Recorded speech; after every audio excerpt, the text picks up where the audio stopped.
Hey everyone, State Senator Amanda Cappelletti here, and we are back for another episode of Spotlight in the 17th. And today we are at Mavey Bookstores in Ardmore, and I am with owner Nadia Alawa.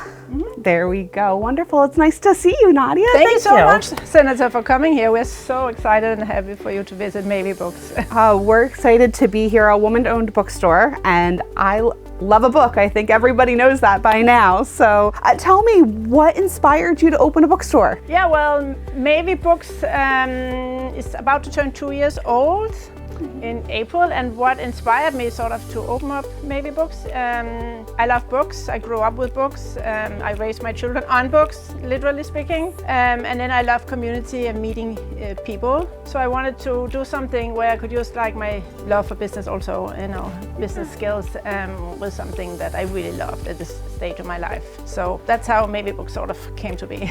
Oh, that's wonderful. And Mavey Books, how does that have a significance to you, the name Mavey? Sort of random, life is random in general. I am Syrian, Danish, and now American as well. I have a puppy that's 3 years old, and as I was picking up the puppy, we happened to stop in front of a bookstore actually. So, when we were going to start up the bookstore, I said, what better name than someone who's curious, anxious, and super friendly, named after the dog Maeve. So that's how Mavey Books was named. Well, I love that. As a dog lover and a book lover, having it all come together, what could be better? Exactly.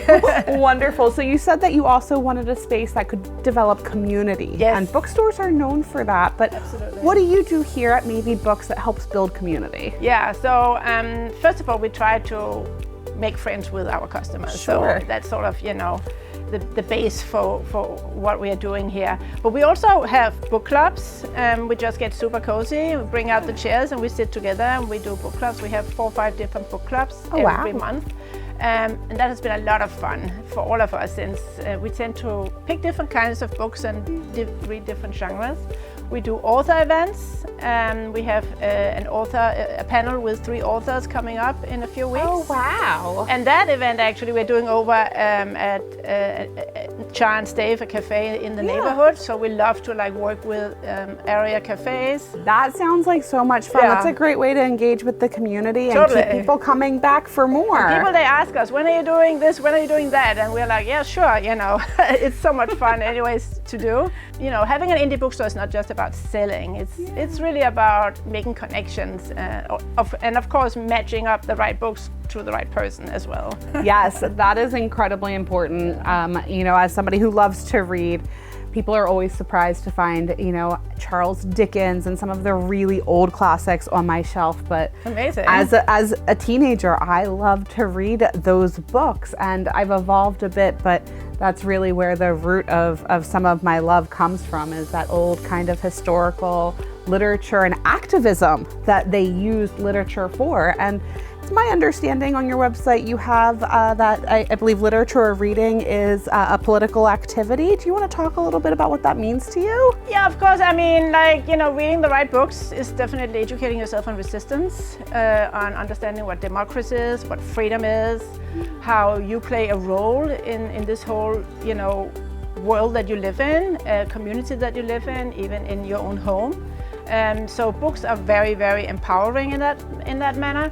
Classics, of course, as you mentioned, they're actually one of the top sellers in our store. This is a community that really wants to understand the history of humans and see patterns that have happened again and again and might be happening now. And sometimes you don't notice until you read a story or you see it, somebody has experienced this, and it might have been 50 years ago or 100 years ago or even 20 years ago or in a different country happening right now.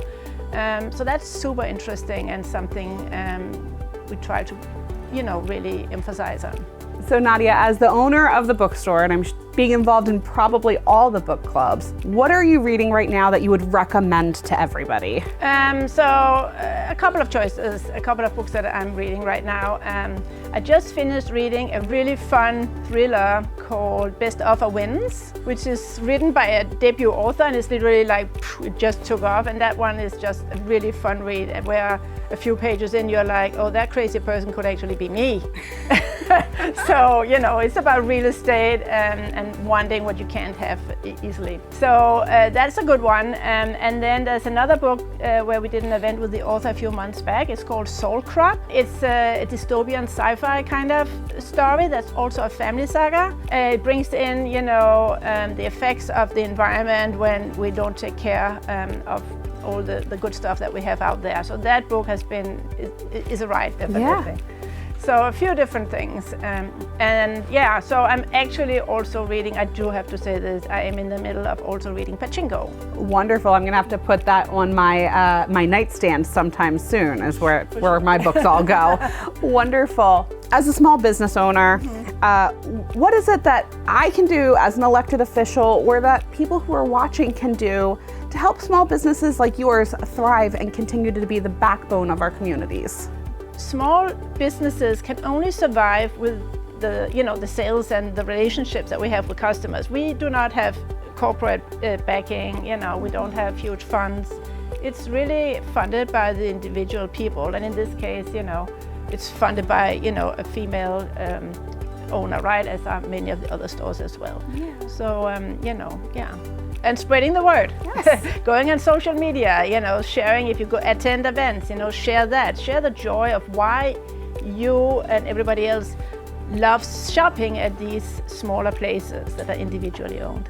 So if you're watching this video, you probably know there's a tag to Mavey bookstores here, but just in case, where can we find you on social media? We are on Threads, we are on Instagram, we have a fabulous website. It is maveybooks.com or @maveybooks, and you know, we would love to hear from everybody. Wonderful. So we're gonna pivot to our last question. Viewers probably already know what it is. Cappelletti is a type of pasta, it's my last name. My daughter's name is Talia. We named her after pasta. If you were a pasta, what would you be and why? Yum, yum, yum. So I am thinking, you know, I'd be one of those bags of multicolored bird nests. Oh!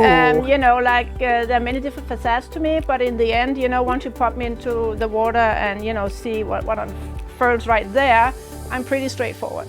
I love that. And I feel like the multicolored speaks to the multicultural part of you as well. Yeah. I love that. That's so personal. Absolutely. Well, Nadia, thank you so much for having us today. I'm going to go shopping, you guys. I can always use a new book, and so can my daughter.